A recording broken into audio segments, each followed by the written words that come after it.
सगळ्यांनी केलेली.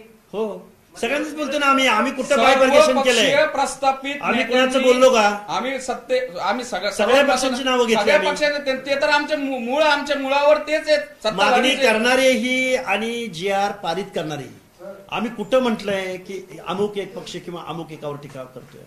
सर, स्थानिक स्वराज्य संस्थांच्या निवडणुकांमध्ये मूळ ओबीसींना तिकीट द्या अशा पद्धतीचे काही निर्देश किंवा काही सूचना शरद पवारांनी दिल्याची बातमी आहे. या मागणीकडे तुम्ही कसं बघता? हे बघा, या मागणीकडे निवडणुकांचं व्याकरण आत्मसात केलेले शरदचंद्रजी पवार नेते आहेत. हीच भूमिका जर त्यांनी 2 सप्टेंबरच्या GRच्या बाबतीत घेतली असती तरी मग आम्ही त्यांचं एकदम खूप चांगलं स्वागत केलं असतं. पण आता निवडणुकी ऐका ना ऐकू द्या, मला कंप्लीट करू द्या ना. हे बघा, शरदचंद्रजी पवार साहेबांनी निवडणुकामध्ये आपला पक्ष डावलला जातो की काय म्हणून अशी भूमिका घेतली असेल. आम्ही कसं बरं 2 सप्टेंबर, अरे तुम्ही आम्हाला भीक देता का? अरे कायद्यानं तुम्ही नाकारताय, त्यावेळी तुम्ही गप्प बसता आणि तुमच्या निवडणुकीत अडचण निर्माण होते म्हणून तुम्ही म्हणता की नाही नाही नाही मूळ ओबीसीला तिकीट द्यायची. आणि मग बंडखोर अपक्ष उभा राहिल्यावर काय करायचं? काय करायचं सांगा ना. इकडे तिकीट नाकारायचं आणि दुसरीकडे बंडखोर अपक्ष उभा राहिला किंवा अपोजिटच्या दुसऱ्या पक्षानं जर दुसरा उमेदवार दिला, काय करायचं? स्वतःच्या पक्षाचं आमचं म्हणणं तेच आहे, आम्हाला भीक नकोय, आम्हाला हक्काचं मागतोय आम्ही. 2 सप्टेंबरचा GR ज्यावेळी पारित झाला त्या दिवशी शरद पवार कुठे गेले होते? आणि त्यांच्या एवढं सोशल जस्टिस कुणाला कळतो का?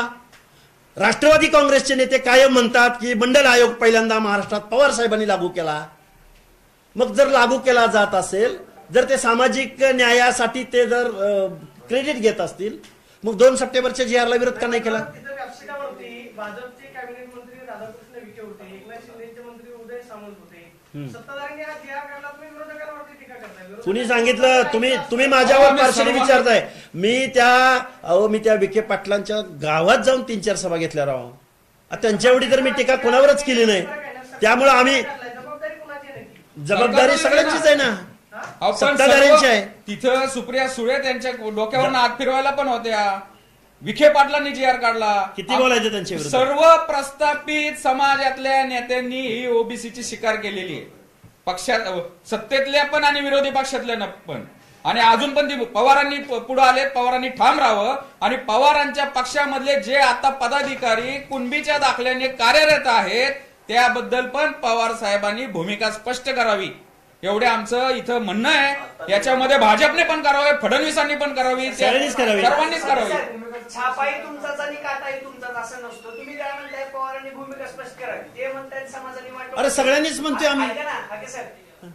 ओबीसी समाज म्हणून येणाऱ्या नगर परिषद आणि नगरपंचायतीमध्ये तुमच्या 2 नेत्यांची भूमिका काय असणार? हे बघा, आमच्या 2 नेत्यांची भूमिका अशी आहे, जे पक्ष निवडणुकीला सामोरं जात आहेत त्या पक्षांनी मूळ ओबीसीला तिकीट द्या.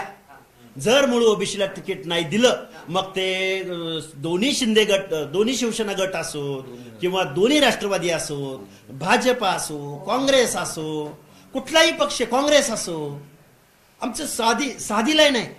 जे डावलतील त्यांचा करेक्ट कार्यक्रम करण्यात येईल. आणि बघा, मी सांगतोय बघा, जिथं डावललं गेलंय त्याचा उमेदवार आम्ही तिथं जाऊ, तिथं प्रचार सभा घेऊ, आम्ही सोशल मीडियाच्या माध्यमातून सांगू की या माणसाला आपल्याला मतदान करायचं नाही, या माणसाला आपल्याला मतदान करायचंय. आम्ही आमचा न्यूसेन्स व्हॅल्यू दाखवून देणार. आम्ही न्यायालयात आम्ही दाद मागतोय, पण मतपेटी ही लोकशाही मधला उत्सव आहे ना, आम्ही तिथं मागणार. विधानसभा निवडणूक